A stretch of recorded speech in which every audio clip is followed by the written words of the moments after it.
गोविंद चंद्र बसुमतारीनि बियाबाव इउपिपिएल दोलोनि गेदेर खहा प्रमद बर' दैदेननाय इउपिपिएल सरकारखौ नागारना सा 127 मददगिरिफोरा बिपिएफआव हाबफैयो।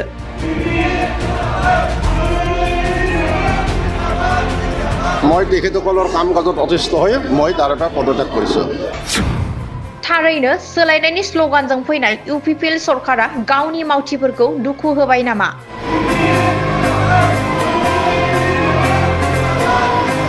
কিন্তু আজিলৈ একো দেখা নাই। ইউপিপিএল চৰকাৰে আহাত কৈছিল যে মই মহিলাসকলক গোটত মই ৭৫,০০০কে প্ৰত্যেক গোটক দিম, কিন্তু আজিলৈকে কোনো ৭৫,০০০ টকা গোট দিব নোৱাৰিলে।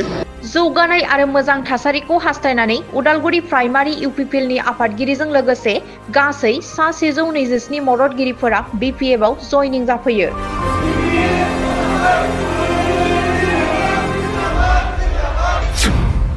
भैरबकुंड ब्लक बिपिएफनि उदालगुरि टाउन प्राइमारि कमिटियाव हाग्रामा महिलारि दैदेननाय बिपिएफ हान्जानि जयनिं हाबाफारि जायो।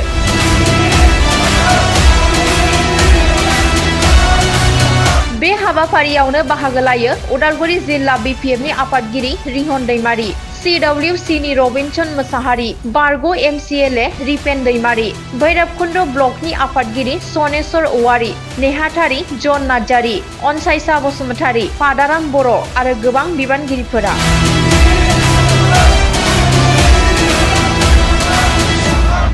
যিখিনি ওদালগুৰি টাউন প্ৰাইমাৰীয়ে আজি ইউপিপিএল দলটো এৰি পালে আপুনি বিপিএফত যোগদান দিলা, আপুনি কোনটো পদত আছিলা কৰি ইউপিপিএলত? মই ইউপিপিএল টাউন প্ৰাইমাৰী প্ৰেচিডেণ্ট পদত আছিলোঁ। বৰ বেছি ইমান নহয়, মোটামুটি ৫-৬ মাহমান আছিলোঁ। আৰু কি কাৰণত আপুনি আজি মানে এই পদটো এৰি পালে বিপিএফ বাইকটো কি হ'ল? মই তেখেতসকলৰ কাম কাজত অতিষ্ঠ হৈ মই তাৰ পৰা পদত্যাগ কৰিছোঁ। ইউপিপিএল পৰা ইউপিপিএল চৰকাৰে কৈছিল পৰিৱৰ্তন চৰকাৰ বুলি, আপুনি যে ইউপিপিএল আছিলে আপোনালোকে কি কি কাম কৰিব পাৰে এই প্ৰথম সময়ত? তেনেকুৱা মই কাম দেখা পোৱা নাই আজিলৈকে, সেইকাৰণে মই গুচি আহিলোঁ। আপোনাৰ লগত কেইজন আজি জইনিং?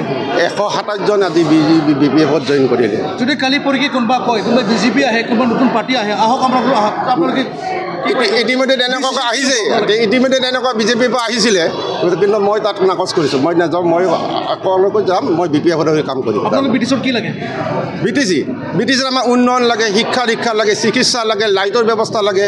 দুখীয়া ল'ৰা ছোৱালীবিলাক বাহিৰত যায়, একো স্থান নাপায়, পঢ়িবলৈ সুবিধা নাপায়। গতিকে আমাৰ যদি বিপিএফ চৰকাৰখন আহে তেতিয়াহ'লে আমি সকলোখিনি ব্যৱস্থা কৰি দিম বুলি আপোনালোকক আশ্বাস দিলোঁ। কিন্তু ইউপিপিএল চৰকাৰে কৈছিলে যিখিনি বিপিএফে কৰিব পাৰে, কিন্তু আমি সেইটো কাম কৰিম। কিন্তু আজিলৈ একো দেখা নাই। ইউপিপিএল চৰকাৰে আহাত কৈছিল যে মই মহিলাসকলক গোটত মই ৭৫,০০০কে প্ৰত্যেক গোটক দিম, কিন্তু আজিলৈকে কোনো ৭৫,০০০ টকা গোট দিব নোৱাৰিলে। কিন্তু টাউনৰ কাৰণে যিমান যিখিনি ৰাস্তা ঘাট বা দলং, ৰাস্তা ঘাটটো এইবিলাকতো বিপিএফে কৰিছে, এতিয়া বেলেগেতো কৰা নাই কোনো। গতিকে এইখিনি বিপিএফৰে কাম।